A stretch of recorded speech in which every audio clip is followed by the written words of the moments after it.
which side got the best side, do you wanna find out? Rolling through the city, I'm probably supposed to be on timeout. Why you gotta ask, won't you just take it?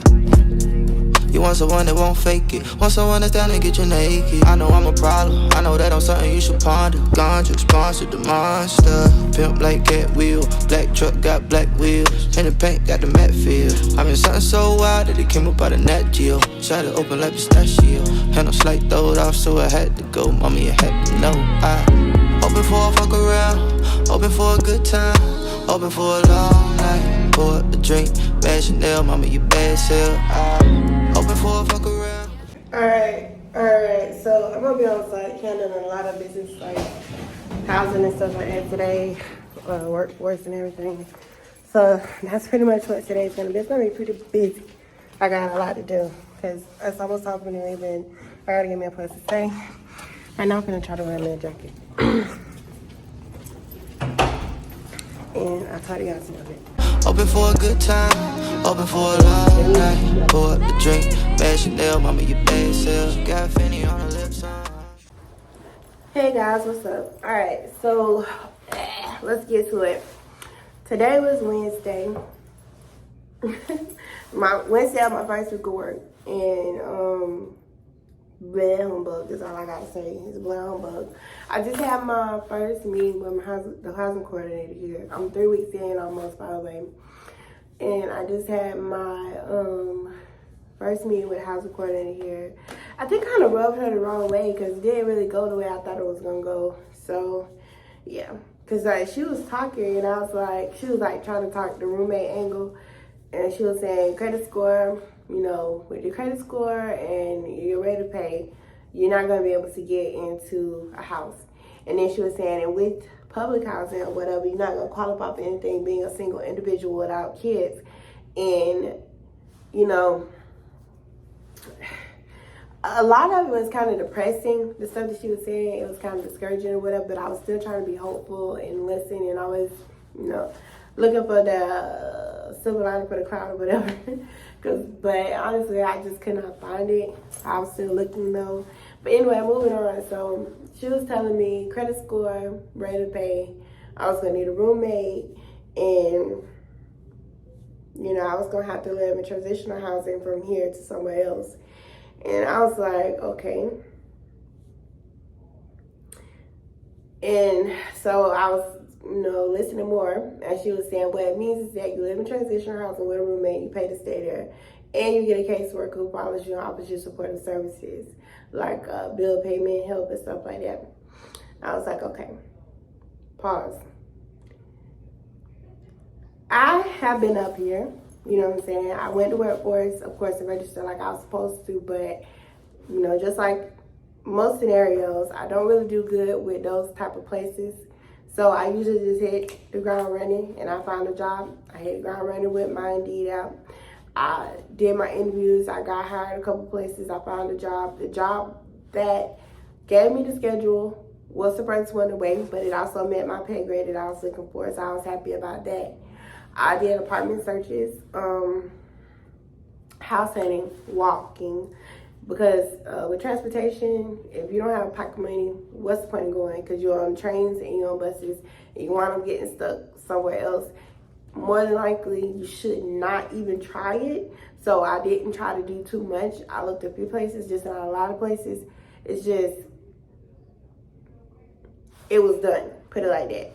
I viewed a house once recently on my last video. Like I said, that one was $21.50. And that was 3 bedrooms, 2 baths, which is what I'm really looking for, a 3 bedroom, 2 bathroom. Considering the last time I had a place, I had a $900 a month, 2 bedrooms, 2 baths. I was thinking get a 3 bedroom, 2 bathroom because that's what I really, really want. And it was $21.50, which is high. It's out of my range or whatever. So bringing it back down, I was thinking this is where I'm at. I acquired the job. I got the pay rate that I was looking for, which was $14 an hour, because let's say in 2022, since the month of April, I've only made $14 an hour. You get what I'm saying? So I didn't want to make anything less on the job. I wanted to stay consistent with where I was at or get better. So I acquired the job. I got the rate of pay I needed. I did the house search. I found a house, but in my opinion, it wasn't potential that I wanted. I found a second house, but it was in Atlanta. It's $9.95 a month, but I found it on Craigslist, so it makes me kind of weirded out by it, and I don't really want to go look because Atlanta, you know, you can't be in certain neighborhoods and run the risk of getting shot or whatever. So I didn't go look. But the point is, I feel like I made it here. You know what I'm saying? I made it here. I got the job. I got the pay grade. I've done the house search. So I've been working. You know what I'm saying? I'm working like I always done, working consistently towards the goal. And I will achieve my goal in the end if I have somebody working with me. That's how I feel about it. She's saying if I work with her, what I'm gonna get is a transitional house, a case manager, meetings monthly to discuss bill planning, budgeting, focus group, like where I'm at now compared to where I was before, and how I'm gonna stay in this place. Basically, what she's describing is drug treatment stuff. Now, I'm not drugging. Y'all know I don't drink, I don't smoke, and you know what I'm saying. I have a clean background. I don't drink, I don't smoke. I was identity theft victim. I have a low credit score. I would be at 606 as a credit score if that had not happened to me, because I was able to raise my credit score 42 points. I'll be at a 606. Remember I told you guys that I was victim of identity theft and they lowered me down to 433. I was only able to get it to 472. And it's been 3 years. But credit scores don't go like people think they do. So it takes time to get things back to where they were. But the point is that I would be at a 606 had I earned 42 points and never been knocked down by the first thing that I had got messed up by. So that's where I'm at. You get what I'm saying? With her, that's where I'm at. I'm at basically being stair-stepped through a program for people who come from this housing situation. And it feels kind of like drug treatment. And I don't want to go through drug treatment. So it's kind of insulting. You know what I'm saying? It's insulting. It's insulting. Because I really just wanted to see if I qualify, A, for emergency voucher, which you can get if you stay here, which is emergency Section 8 voucher, but she said I don't qualify for that without my kids. B, I wanted to see if I can get assistance with my moving and out fees, which we really didn't discuss, because I saved a little bit by not being there to get it, mainly because by not being there to get it, I have something that I can use. It's not a lie, it's not even as much as I thought it was going to be, but it's what I have to go with my paycheck. That's what I can move into my unit with. But I was thinking, I didn't know how low it's going to be after I started paying application fees to places. And I was hoping to discuss get moving and out help with her, but we didn't get that far. And then the next thing I was hoping for was that maybe they had some kind of pool, because I do have a SHIP certificate. And I did want to do rapid rehousing, but with counselors, like, they always seem like they're in a rush, and we never get to the point where I get to tell them. And there was no one but workforce that actually listened to me and understood. I have been working on this. I do have a SHIP certificate, which means I can buy a house eventually. So I don't really need a program unless you're going to raise my credit score to help me be able to buy a house, because I have down payment assistance. So even if it expires, because people, they want to use your SHIP certificate, so they'll tell you it's expired and they'll try to use it, but, you know, keep talking about it with people, and it'll keep it, you know, it'll keep it known that you don't want to give it to anybody else, okay? So anyway, not only that, because I've had one before, I can get one again, which means I know how to do it. So I have up to, $20,000 down on a house, depending on what area, from $7,000 to $20,000 down on a house. I have that. My problem is that I don't have the credit score right now to get where I'm going. So I wanted to do this other program. It's called Rapid Rehousing, where you take your SHIP certificate and it pays your first and last month rent and your utilities connection fee, and it pays it for a year. And you stay in your own house for a year and you work. But I didn't get to that point to talk to her. So those are 3 things that I wanted to do that I didn't get completed. I tried to look up the information on my own. I'm not good at that. I got the application. I always get the application And I qualify as a homeless individual with just special needs in that case.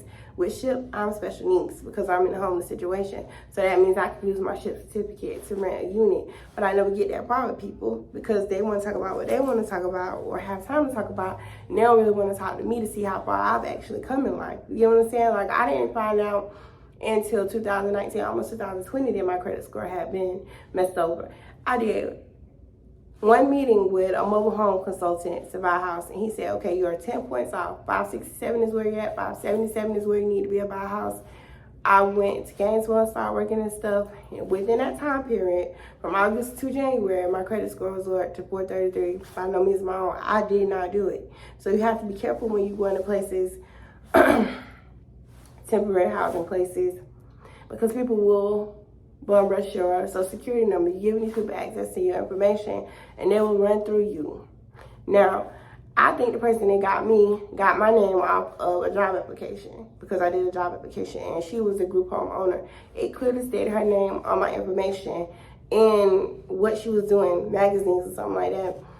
So, you know what I'm saying? I just hit the emergency because I was going through one of those security people to look at my credit report. I just hit freeze because I was like, whatever she's doing, she continually doing it, and it's on my credit score, and I'm down to 433. And not only that, I had compromises in other areas of my credit report as well, so I just froze it. So I froze it for a year, and I got that apartment. But what's gonna wind up happening is that I'm gonna have to make some changes tomorrow. Or tonight. I might try to do it tonight on my phone, but I need to use the computer. But the point is that people will use you if they can use you. I was most definitely a victim of identity theft. I need to do some things, and I need to move forward in my life, and that's what I'm about to do. I do not know what the housing counselor is going to talk to me about my next meeting with her. This one did not go so well. It was very disappointing. Like I said, it was 3 things I wanted to talk about. I didn't get too far with those things. One of them we didn't even discuss at all whatsoever. So at this point right now, I feel like blah. I feel like I don't want to talk to you ever again. You were rude to me from the beginning, but you were trying to be nice to me from the beginning. I don't know if you feel like the time crunch because you had something else going on or whatever, but I feel like she was rude to me. Because she didn't really have time to do my meeting or whatever. She was just taking it. I feel like she got upset with me because I made a joke that didn't go over well with her. Because she was saying, you're talking about this, you're talking about that. And I was like, no. What I'm saying is that the idea of living with someone else is very stressful for me. And I don't feel like I could live with somebody else and be patient. I feel like I would be angry with them a lot because they're in my house and I don't want them to be there. And I was like, oh, I can't. You know what I'm saying? I was joking. I was like, no, I get combative. I can't do it. Combative means you'll fight somebody. I mean, I feel so strongly that I cannot live with someone that I would say that I'll be combative in that situation, and I could not live with someone. I mean, angry, and I mean, brought to violence.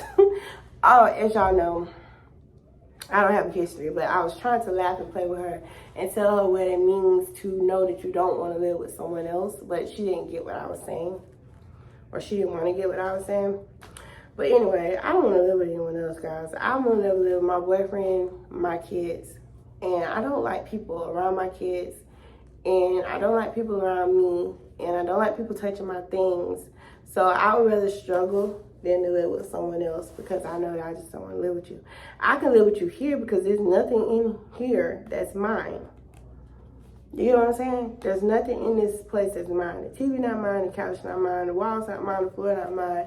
There's nothing here that's mine, so I don't care. I'm just pretty much, I'm breezy. What a girl said in that one show, when she was saying she keeping it light or whatever like that. Keeping it light because I don't care that much about what happens because I'm just here with everybody else. But, you know, it's stressful for me, the idea of living with somebody else and then having to be around my kids. It's stressful for me, the idea of going to court and then presenting that I have a roommate, not a boyfriend, a roommate. I just don't want to present the idea, and how does your roommate do this, and how does your roommate do that, and how do you protect your kids around your roommate, and all that shit. What the, you know what I'm saying? I'm not into that shit.